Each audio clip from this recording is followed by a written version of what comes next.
All over Australia, strange things are happening at our sports clubs. The goalposts are shifting.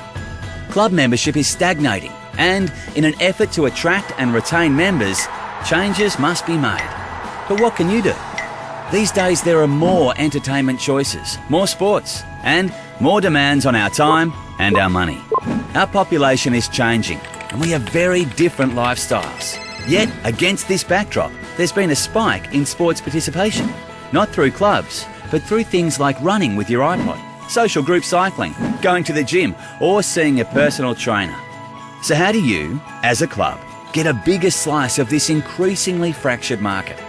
To find out what influences people's decisions around club-based sport, the Australian Sports Commission and GfK Blue Moon did some research with both adults and kids.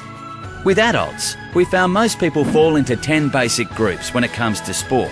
The loyalists, the socially engaged, the sport-driven, and the apathetic clubbers. Then there's the sideline sportsters, the club-wary, the ponderers, the self-focused, the sport-indifferent, and the sport-atheists.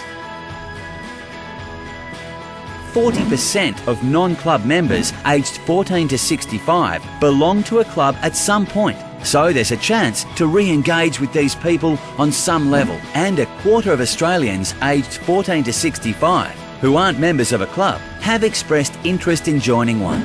That's 3.8 million people who potentially want to be part of club sport. So how do you tap into them? Firstly, you need to understand the main concerns adults have with club-based sport. One is inflexible schedules. Clubs being too cliquey, leaving people feeling excluded.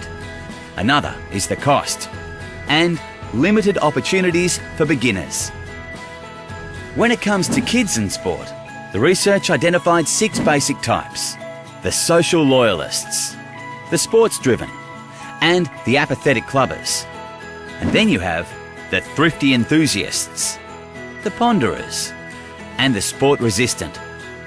Over 50% of kids who aren't club members now were once part of an organised sport, and 46% would think about joining a club if activities were better suited to what they wanted. These non-club members make up 1.1 million potential new recruits.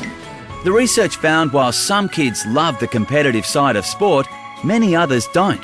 So to attract and retain kids to your club, here's some stuff to keep in mind.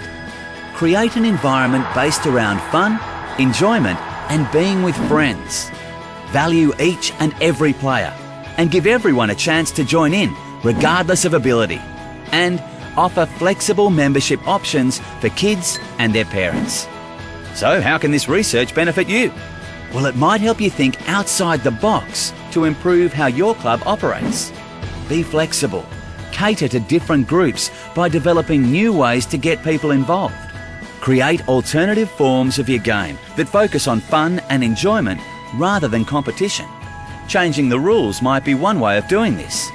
Let friends play together if that's important to them, rather than trying to separate them based on talent. Schedule your sport at different times of the day and week. More teenagers might get involved on a weeknight than a Sunday morning.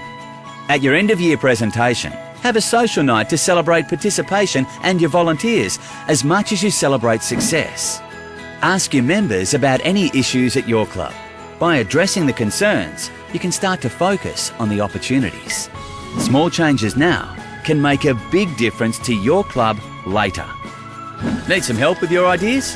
Visit ausport.gov.au/market segmentation to access research and support materials, including presentations, fact sheets, and case studies.